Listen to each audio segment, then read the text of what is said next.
Pues empezamos una nueva entrevista, una nueva entrega de Cormeo que tiene como tema discipulado, el corazón de la misión.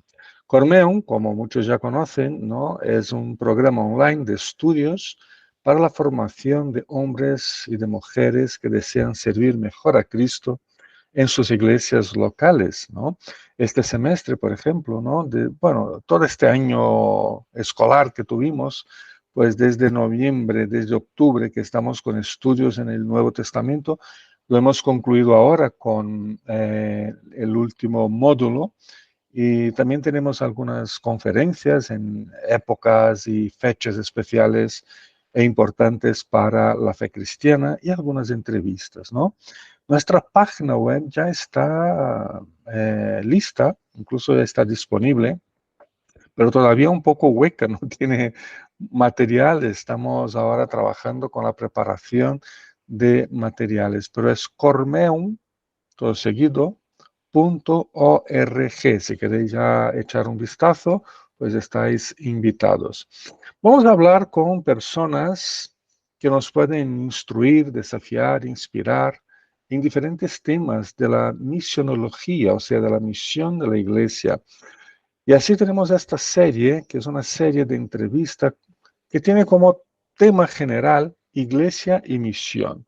Y la idea es esa, es hablar con personas que nos pueden instruir, que nos pueden desafiar a una presencia más misionera de la iglesia en el mundo de hoy. Y hoy vamos a hablar con el pastor João Petrecelli sobre un tema que es muy importante y muy interesante. Y el tema es ese, discipulando el corazón de la misión. La idea es adentrar en el corazón mismo de lo que es la misión y la misionología. Sobre todo porque en nuestros días se multiplican las perspectivas y las opiniones sobre qué es la misión, cuál es la misión de la iglesia, cuál es tu misión, cuál es la misión que Dios nos ha dado a cada uno de nosotros.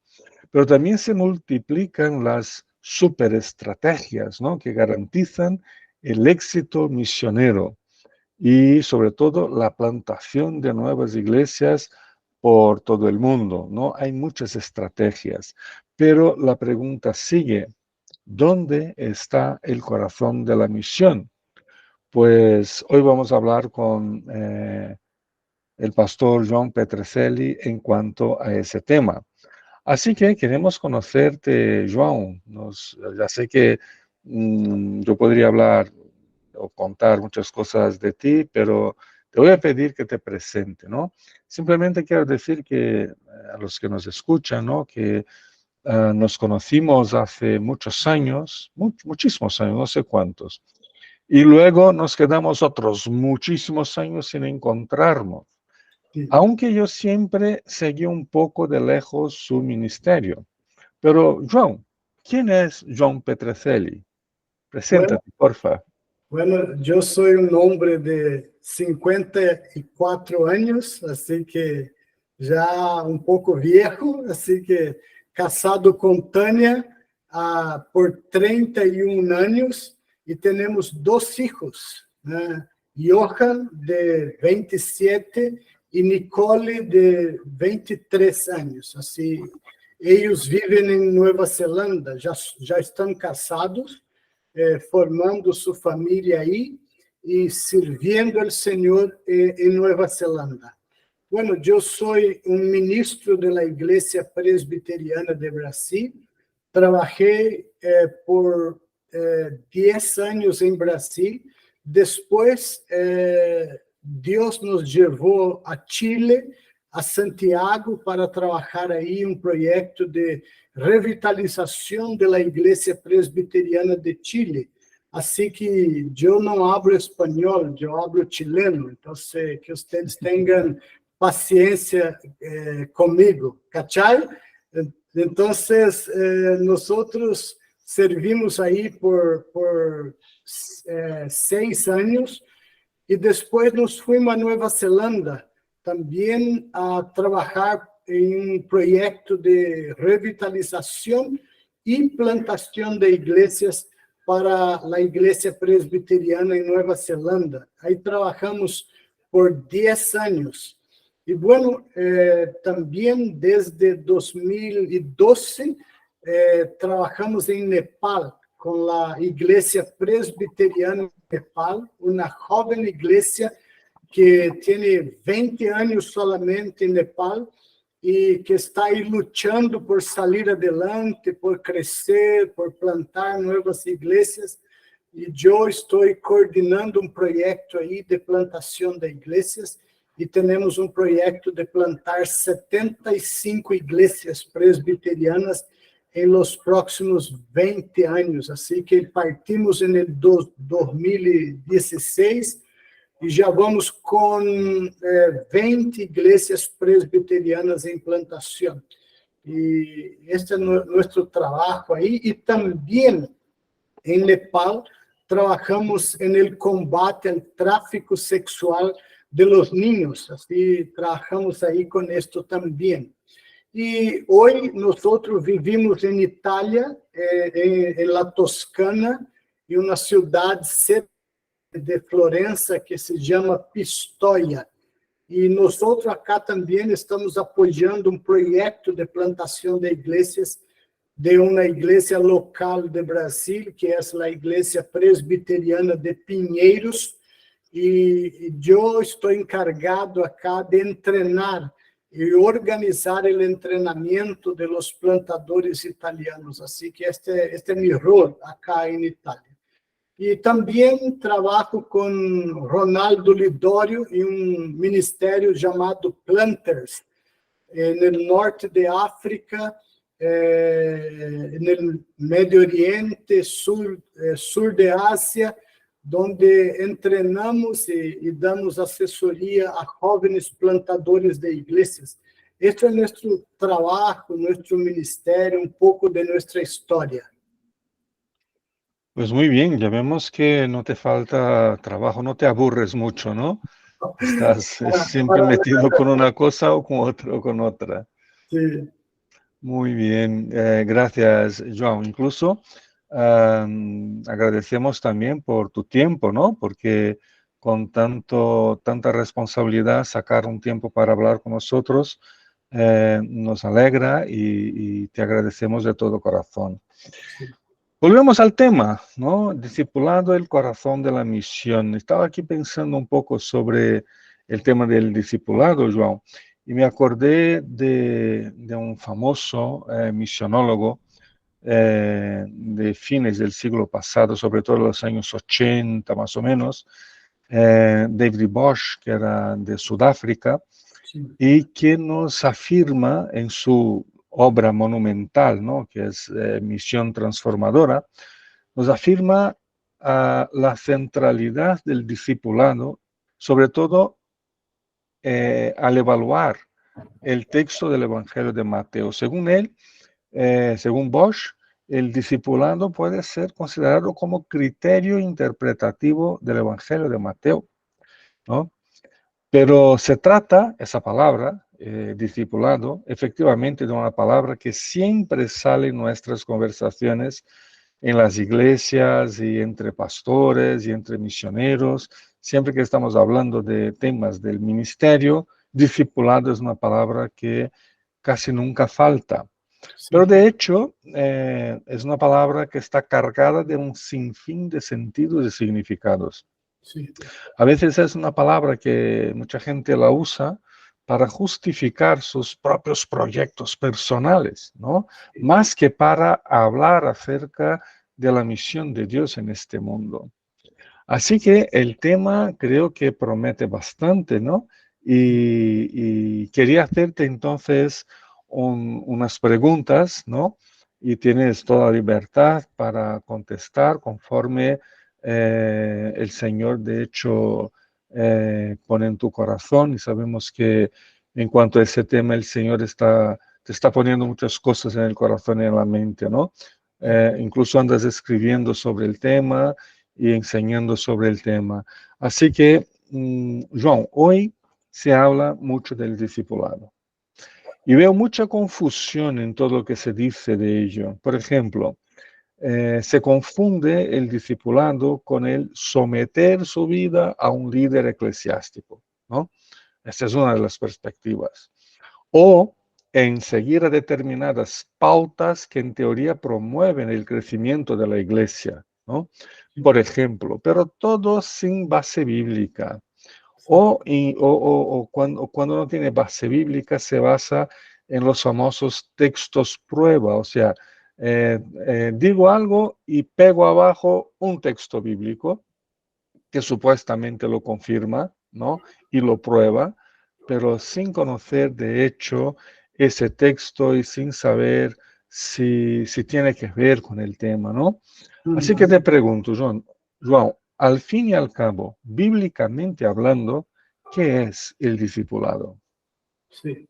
Esta es una grande pregunta, ¿no es cierto? Y de hecho no es fácil definirla, pero tenemos luz suficiente en la escritura para hacerlo. Así que cuando yo pienso en qué es el discipulado, y una definición muy simple, ¿no? Yo podría decir que el discipulado es Cristo siendo formado en nosotros. Esto es el discipulado. Pablo, en su epístola a los Romanos, él ha escrito en el capítulo 8 que nosotros fuimos predestinados a sermos conforme la imagen del Hijo. Esto es discipulado. Nosotros fuimos predestinados a sermos conforme la imagen del Hijo. O sea, nosotros debemos, nuestras vidas deben conformarse a Cristo. O sea, el discipulado es más de Cristo en nosotros y menos de nosotros en nosotros mismos. Eso es lo que es el discipulado. Entonces, no es acerca de seguir un líder, no es acerca de un pragmatismo, porque hacemos esto porque hace la iglesia crecer. No, el discipulado se debe definirse como Cristo en nosotros, ¿no? Esa es la definición más simple, resumida de lo que sea el discipulado en la palabra de Dios. Uh-huh.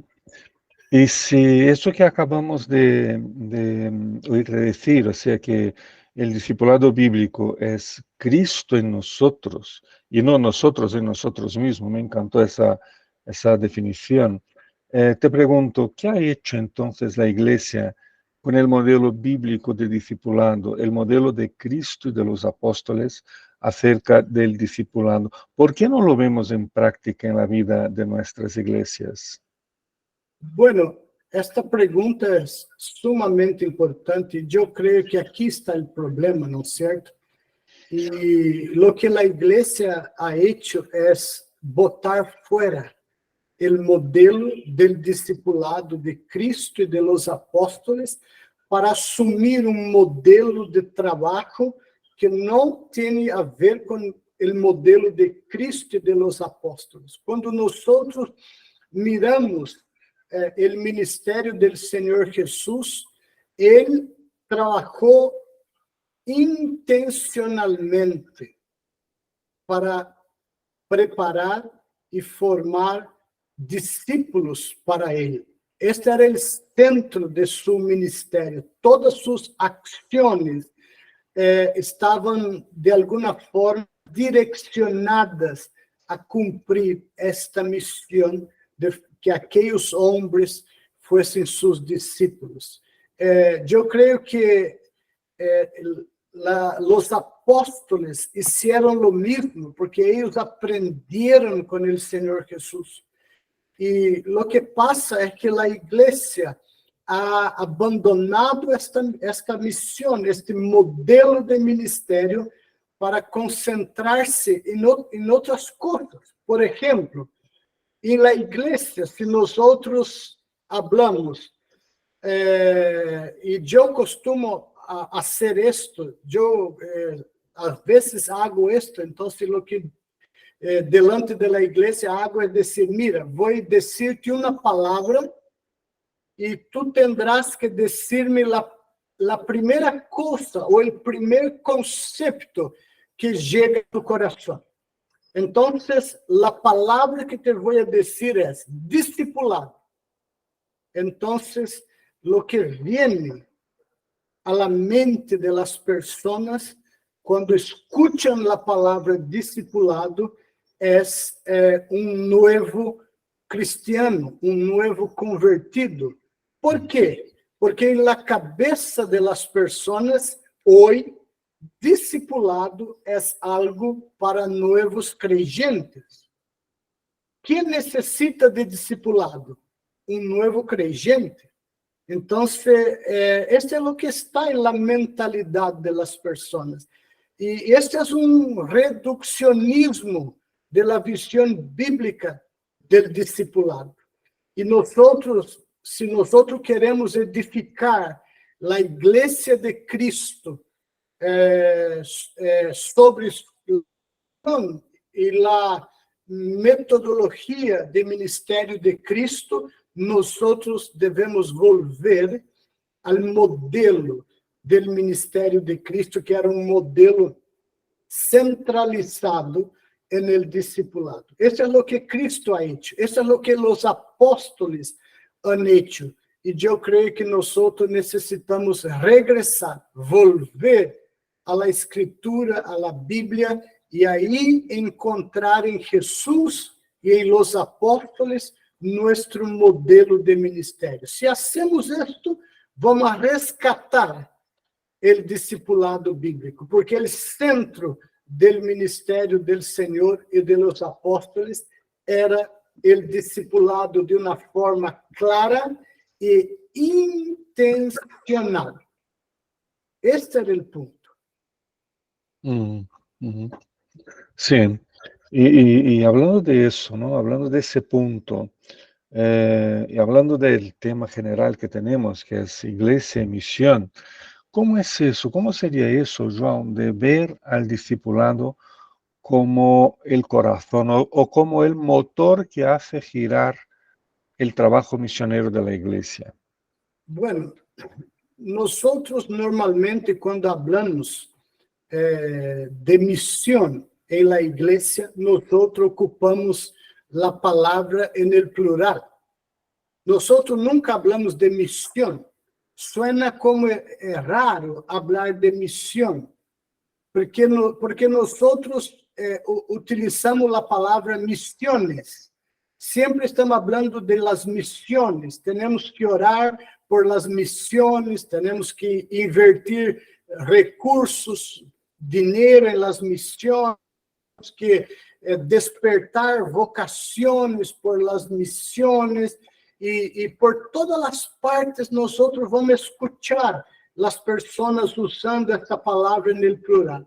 Y cuando yo escucho esto, me suena raro, porque una pregunta viene a mi corazón. ¿De cuál misiones estamos hablando? Porque cuando nosotros miramos para la palabra de Dios, cuando miramos para el Evangelio, para Jesús, nosotros encontramos Jesús dando a su iglesia una misión. Y la misión es: van, prediquen el Evangelio y hagan discípulos de todas las naciones. En Mateo nosotros tenemos Jesús diciendo: id por todo el mundo, o id y hacer discípulos de todas las naciones. Ahí nosotros tenemos la misión. Esta es la misión. Y vea que la misión es una. La misión es hacer discípulos. ¿Y por qué estamos hablando entonces de misiones? Yo pienso que es porque la misión no está clara a la iglesia. ¿Cuál es la misión? Por eso hablamos de misión. E às vezes eu penso que nós ocupamos a palavra no plural, porque nós estamos confundindo a missão com as estratégias. Estratégias nós temos muitas. E às vezes eu escuto missioneiros falando, não, eu estou fazendo a missão aí em tal país, e minha missão aí é fazer obras sociais, é por el deporte, ou por la salud, ou por um trabalho de educação.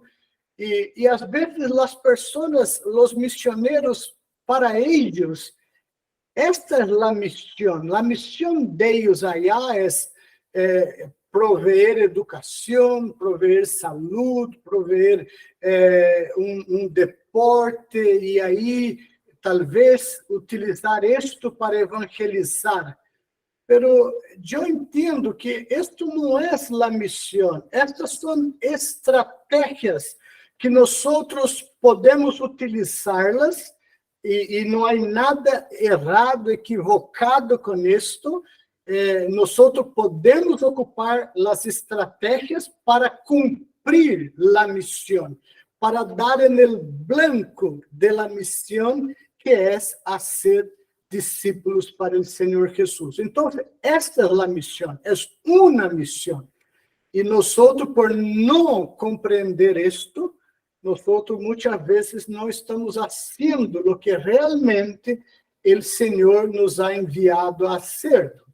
E por isto, os resultados também quedam comprometidos. Eu creio que acá está um problema sério, porque não há clareza acerca de lo que é a missão. E a missão é uma, a ser discípulos. Esta é a missão. Não temos outras missões, senão esta é a missão. E se nós entendemos que esta é a única missão, e entendemos como devemos cumprir esta missão, então nós vamos fazer o que está no coração do Senhor Jesus. Uhum. Esse tema é muito interessante, João, que has comentado, ¿no? El tema de la relación entre misión y misiones, ¿no? La singularidad de la misión de Dios y las diferentes estrategias o modelos que encontramos, buscamos, desarrollamos para cumplir con esa misión. Claro, no podemos confundir ambas cosas. Pero ante eso te pregunto, ¿crees que hay modelos o estrategias más bíblicos de discipulado? O sea, ¿hay algún modelo de discipulado que es más bíblico que otro? ¿Cómo ves ese tema? O sea, preguntando de otra manera, ¿no? ¿Podemos consagrar a algún modelo de discipulado como siendo el mejor, o el más santo, o el más bíblico?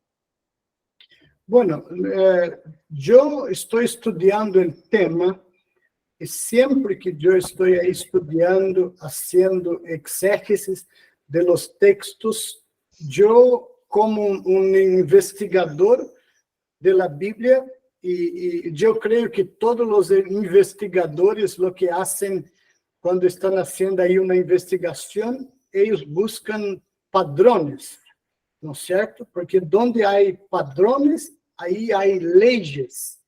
E quando eu estou estudando os textos que falam do discipulado, nós temos, não sei se posso dizer que é um modelo, senão que talvez melhor, uma metodologia bíblica de lo que é e como trabalhar para que a missão do discipulado se cumpra. E eu he entendido que, biblicamente, nós podemos afirmar que o discipulado não é uma coisa para uma curta etapa da vida cristiana, como nós pensamos no discipulado para novos creyentes. Não, definitivamente não é isto, porque se discipulado é Cristo sendo formado em nós, esto não se vai terminar com 4, 5, 6 meses de uma preparação para bautizar uma pessoa. ¿Estás de acordo com isto? Se discipulado é Cristo sendo formado em nós e nós fomos predestinados a isto, eu creio que durante toda nossa vida cristiana, nós estaremos em obras. O Espírito Santo estará trabalhando em nós, esculpindo Cristo em nós, e isto será por la vida, por toda a vida. Então, eu não vejo o discipulado como uma curta etapa no princípio de nossa vida cristiana, senão que o discipulado bíblico é um processo que dura toda a nossa vida.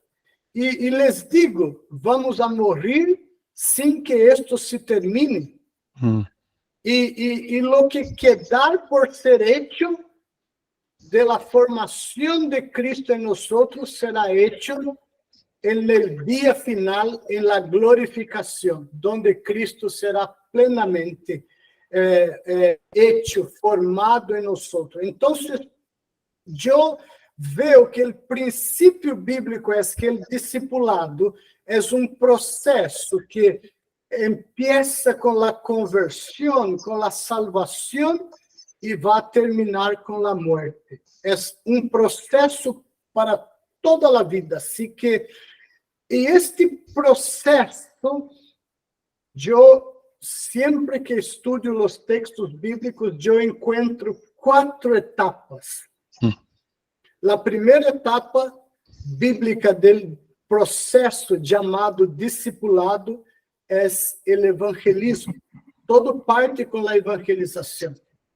E depois, se há evangelização e esta pessoa é regenerada e chega à fé, então esta pessoa necessita ser integrada à igreja. Aí, então, a segunda etapa é a integração, onde vamos poner esta pessoa em la comunidade de los discípulos. E aí les vamos a ensinar que é a igreja, como viver a igreja. E principalmente nesta etapa de integração, temos a missão de mostrar-lhe que a igreja não é um lugar onde nós vamos, senão que a igreja é nós, e nós necessitamos, como discípulos de Cristo, viver como igreja e com todos os compromissos que a igreja demanda de nós. Então, a segunda etapa é integração. A terceira etapa, que está em todos os textos, é a enseñanza bíblica, teológica, doutrinária, profunda. Isto está em todas as partes.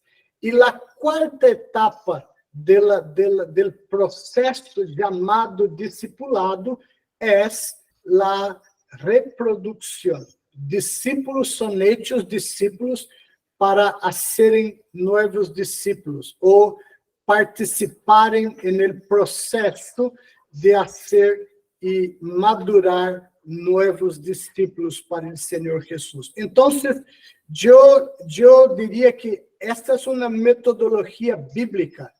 Como la vamos levar a cabo? Aí eu creio que há flexibilidade. Pero quando estudamos a palavra de Deus, podemos encontrar este processo com estas 4 etapas em los textos que tratam acerca do discipulado. A ver si he memorizado las 4, ¿no?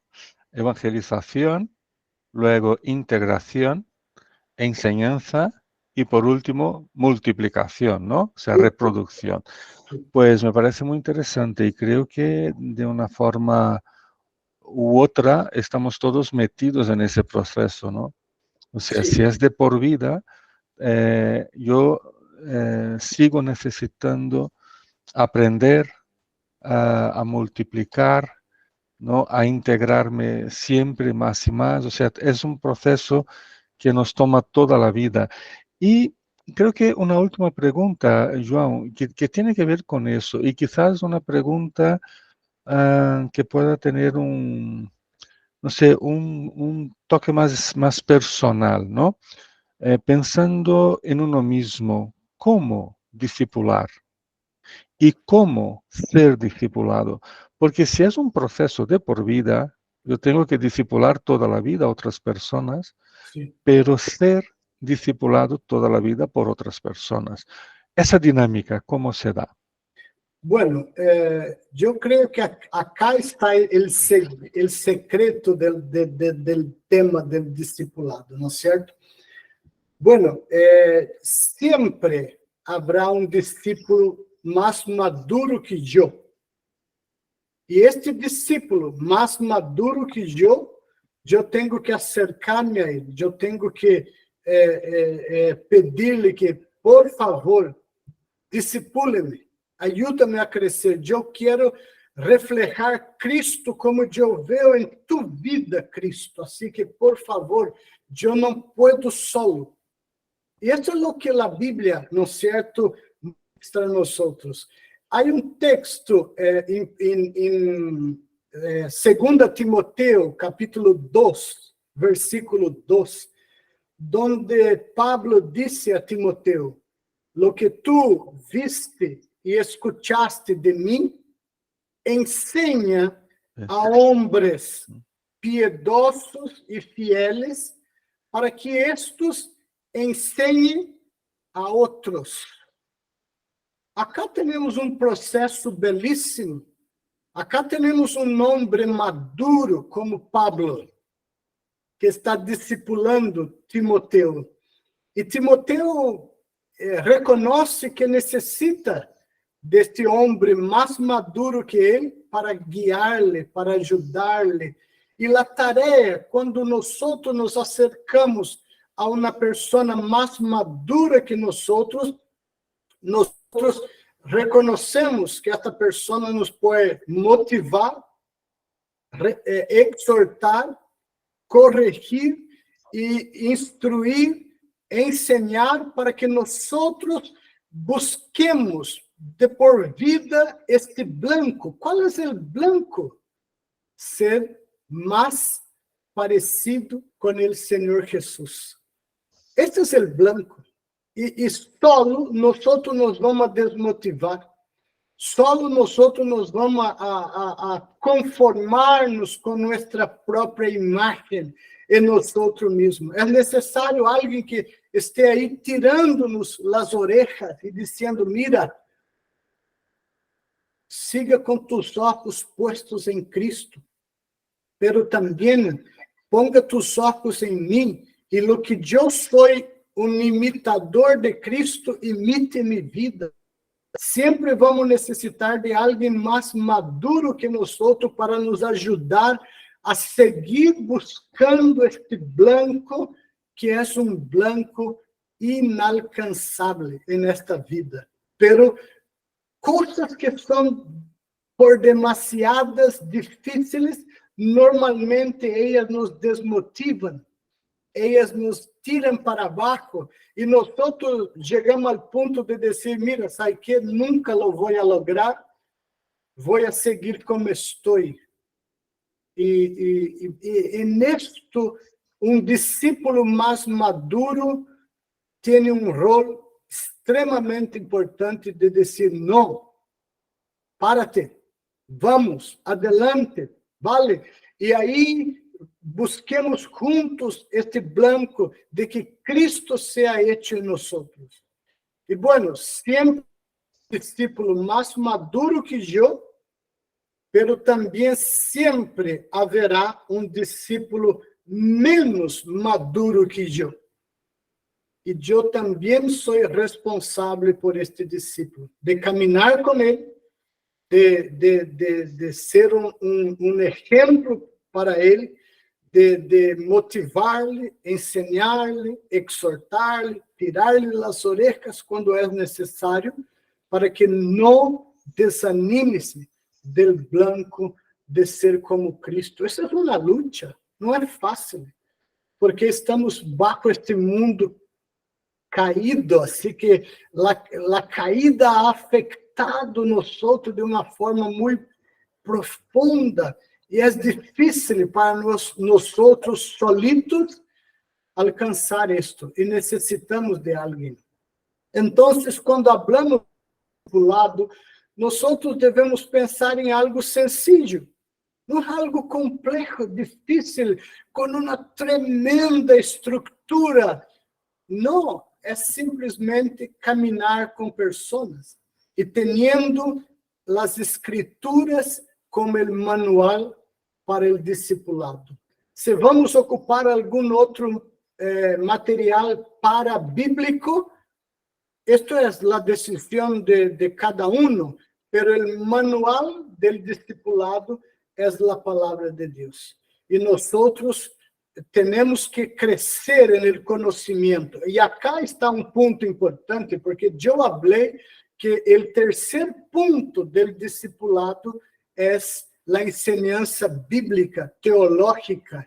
E para isto, para que eu possa discipular a alguém, eu necessito crescer, eu necessito vir, eu necessito aprender, para que eu possa ter como ensinar, guiar e ajudar este discípulo menos maduro que eu a seguir motivado em la búsqueda por el blanco de ser mais cercano e mais parecido com o Senhor Jesus. Eu creio que aí está uma forma sencilla, e isto se hace de la forma informal e também de la forma formal. Formal é o conteúdo bíblico. Informal é quando nós, no dia a dia, através de relacionamentos, e aí, esta é uma palavra clave no discipulado, relação. Nós temos que pagar o preço de relacionar-nos com pessoas para que eles possam ver Cristo em nós, e nós podemos ser uma inspiração para eles seguirem crescendo no blanco de também ser mais parecido com Jesus. Buenísima respuesta, muchas gracias, João. Estabas hablando y me estaba acordando de una asamblea de una organización misionera no me acuerdo si en los años 60 o 70, más o menos, o sea, que hace bastante tiempo, ¿no? Que intentando definir esa mutualidad del discipulado, hablaron de misión a los 6 continentes, ¿no? O sea, que todos estamos en misión en todos los lugares, con todas las personas, ¿no? Claro que eso de alguna manera es un poco utópico, pero es una forma de intentar describir esa idea de que yo puedo discipular a otras personas, pero necesito seguir el mismo camino del discipulado, ¿no? Y encontrar en otros inspiración, modelo, amigos, porque eso a veces es lo que nos falta, ¿no? Como creyentes, como obreros, y encontrar en otros apoyo para seguir creciendo. Esa mutualidad creo que es otra palabra clave, ¿no? Que tenemos ahí en el discipulado. Esta palavra mutualidade, nós temos no Novo Testamento, Carlos, eu creio que você lo sabe, nós temos cerca de 25 mandamentos de mutualidade. O que são estes mandamentos? Eles são compostos de uma fórmula. A fórmula é um verbo no imperativo, seguido por um pronome reflexivo ou de mutualidade. Por exemplo, amai-vos uns a los outros, llevai las cargas uns de los outros, enseñen uns a los outros, perdonem uns a los outros, Uhum. E assim nós temos 25 mandamentos como este. Por quê? Uhum. Por quê? Porque nós somos responsáveis uns por nós outros. Uhum. Esse é o processo do discipulado. E hoje, tristemente, na igreja, as pessoas vivem aisladas. E por viverem aisladas, muitas vezes estão aí nutrindo alguns pecados em suas vidas, estão aí vivendo com alguns pecados escondidos, ocultos em suas vidas, porque não há nada para caminhar com elas. Elas estão solas. Uhum. Ser cristiano se resume a ir a uma igreja uma vez a la semana e o resto da semana estou solo, Uhum. por mi cuenta. Sí, sí, tienes razón. Y además de ese tema de la mutualidad, ¿no? De los unos a los otros, también la idea de pecado, ¿no? Que creo que a veces pensamos que mi discipulador es una especie de ángel impecable, ¿no? Y que no tiene fallos porque es mi pastor o porque es anciano de mi iglesia o simplemente porque es un cristiano que tiene ya muchísimos años más de experiencia y de camino con Dios, pues jamás se equivoca. Y no es verdad, no es así. Esos son uno de los mitos que a veces hay que quitar de nuestras mentes, ¿no? Para que podamos discipular y ser discipulados también. E este é um ponto, Carlos, que a vezes as pessoas dizem na igreja: mira, não mire hacia mim, mira hacia Cristo. Ajá, Esto não é assim. Não é bíblico esto. ajá.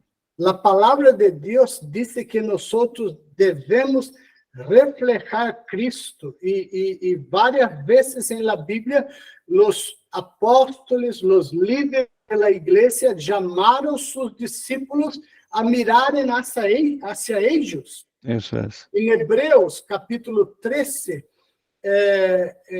a instrução do autor é mirad a tus líderes e imitem suas vidas, imitem seus compromissos. Pero Pablo dijo: sed mis imitadores en aquello que eu sou imitador de Cristo, ¿no es cierto? Pero el blanco del discipulado es que Cristo crezca en nosotros. Se Cristo crece en nosotros, entonces nosotros tenemos autoridad para decir: imíteme en lo que Cristo está crescendo em minha vida. Eu sou um modelo para tu vida, assim que temos que chamar esta responsabilidade, pero sempre com a consciência de que estamos lidiando ou relacionando com pessoas que estão bajo a caída, assim que não são todavia pessoas onde Cristo está plenamente formada em elas. Assim que há que ter esta consciência clarita, ¿no es cierto? João Petrecelli o João Petrecelli, como te llaman ahí en Italia, ¿no? Sí. Muchas gracias por tu participación, por tus enseñanzas. Nos alegramos por el ministerio que estás desarrollando ahí en Italia, por tu tiempo en Chile, en Nueva Zelanda, en Nepal, por todo lo que estás haciendo, ¿no? Y muchas gracias por estar con nosotros. Hoy aprendimos un poco más, o bastante más, acerca del discipulado como el corazón de la misión y el corazón de la iglesia. Así que nos quedamos con estas palabras del pastor João. Agradecidos, agradezco a los que están aquí participando con nosotros, ¿no? Tenemos a dos pastores aquí que son presbiterianos también, aquí de España. Samuel Alonso, que está por Extremadura. Y aquí pone Andrés Minchón, pero la verdad es Ignacio, ¿no? Estás con el aparato de tu hijo, supongo. Pues Ignacio Pastor en Málaga. Muchísimas gracias por vosotros dos que estáis aquí, dos compañeros a los que queremos mucho y esperamos que las palabras de João haya sido de bendición también para vosotros y para todos los demás. Que Dios os bendiga, hermanos. Voy aquí a cerrar la grabación.